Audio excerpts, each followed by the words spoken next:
जीजी सा,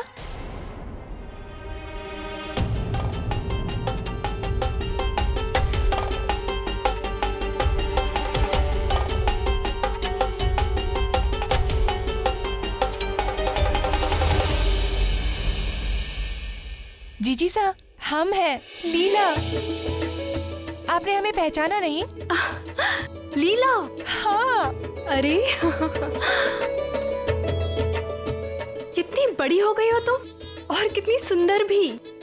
आप सुंदर हो जीजी सा। वैसे आप हमसे कम से कम 20 साल बड़ी होंगी ना? पर आपको देख के ऐसे बिल्कुल नहीं लगता है। जानती हो, जब तुम्हारा जन्म हुआ था तब आमेर में तुम्हें देखा था, और इतने वर्षों में कभी मुलाकात ही नहीं हो पाई।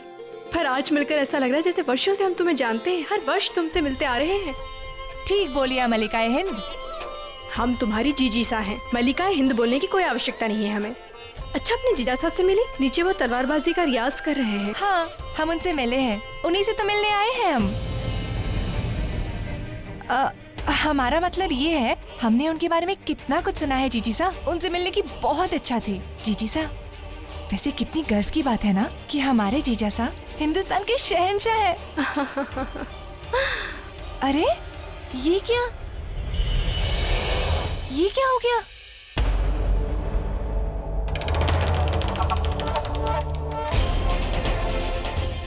हे भगवान, सिंदूर का गिरना तो बहुत बड़ा अपशगुन होता है। तुम रहने दो लीला, सेविकाएं साफ कर देंगी। कोई बात नहीं जीजी सा, आप तो हमारी ही है ना। और अब आपका सिंदूर भी हमारा होगा। रहने दो लीला, हटो यहाँ से। जी। तुम आओ हमारे साथ, अपने परिवार के सदस्यों से मिलाते हैं। जी। सुनो, इस स्थान को अच्छे से साफ कर देना और सिंदूर को इकट्ठा करके देवी माँ के चरणों में रख देना, ठीक है?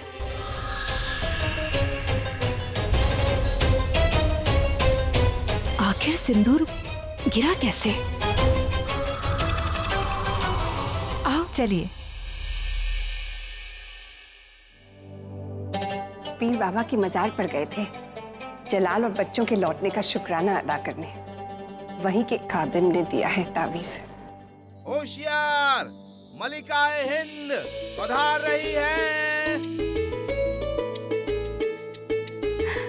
आप सभी को प्रणाम। देखिए, हम हमारे साथ किसे लेकर आए हैं? घड़ी खम्मा मरियम मकानी। अरे ये प्यारी बच्ची कौन है? ये लीला है, हमारी फुफेरी बहन। आज ही आई है यहाँ पर।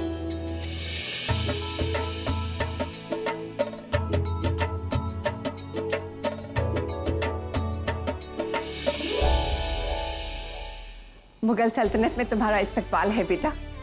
यहाँ आराम से रहो। कोई भी मुश्किल या जरूरत हो तो हमें फौरन बता देना।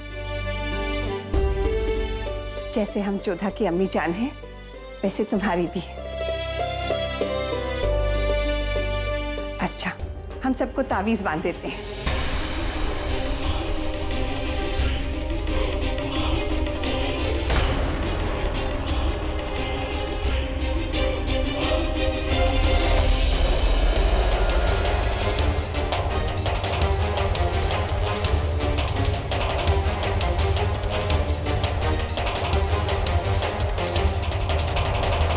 इसे बहुत सही वक्त पर लेकर आई हो जोधा।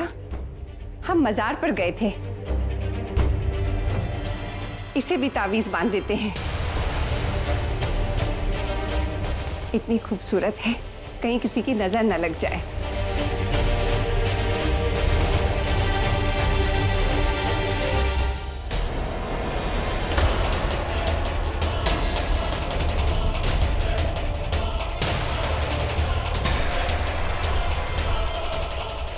अरे क्या बात है, पीछे क्यों हट गई? वो हम ये ताबीज नहीं बनवा सकते। ये बहुत ही पवित्र धागा है लीला, बंधवा लो, तुम्हारी रक्षा करेगा। पर जीजी साहब, हम इस ताबीज को नहीं बनवा सकते। पर क्यों? वो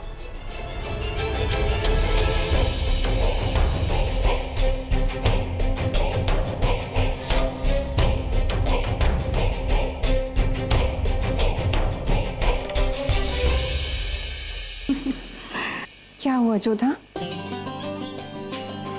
अम्मी जान, वो ये बहुत ही पवित्र धागा है ना, और कुछ दिनों तक ये पवित्र चीज़ों को धारण नहीं कर सकती है। आप समझ रही हैं ना?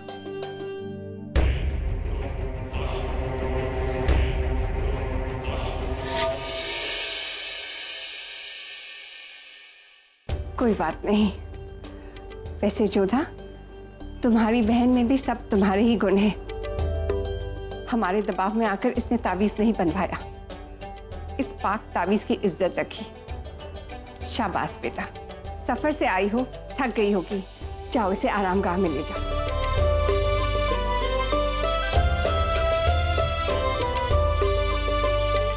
चलते हैं, प्रणाम।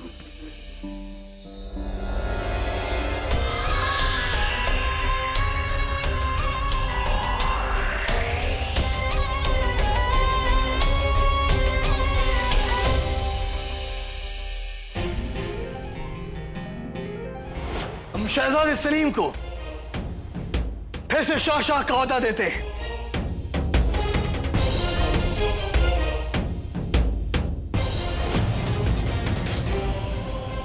क्योंकि हमारे सबसे बड़े बेटे होने के नाते ये पैदाइशी हक सिर्फ और सिर्फ शहजादे सलीम का है।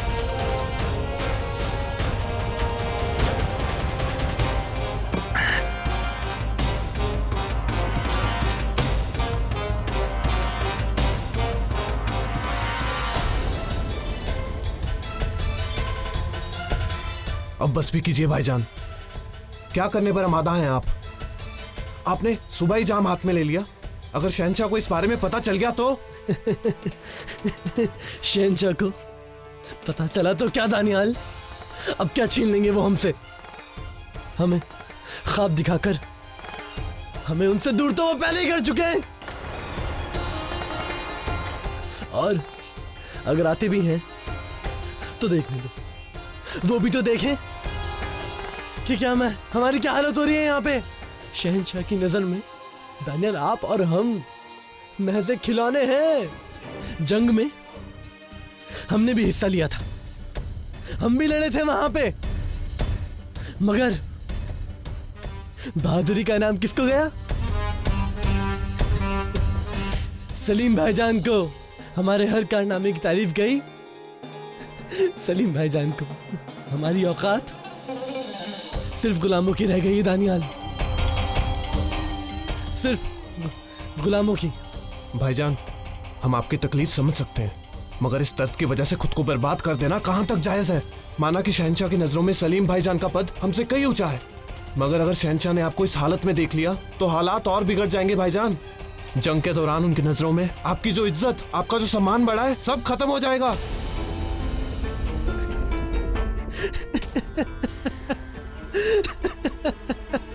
दानियाल, हमें उसकी फिक्र नहीं है दानियाल। सलीम भाईजान के रहते ना तो हमारी कोई औकात है और ना ही कोई अहमियत। तुम भी एक बात समझ लो, जब तक ये शाह सलीम शहंशाह की नजरों में चढ़े हुए हैं ना, तब तक ना ही दानियाल का और ना ही मुराद का इस मुगल सल्तनत में ना तो कोई मुस्तकबिल था और ना ही रहेगा। कोई मुस्तकबिल नहीं है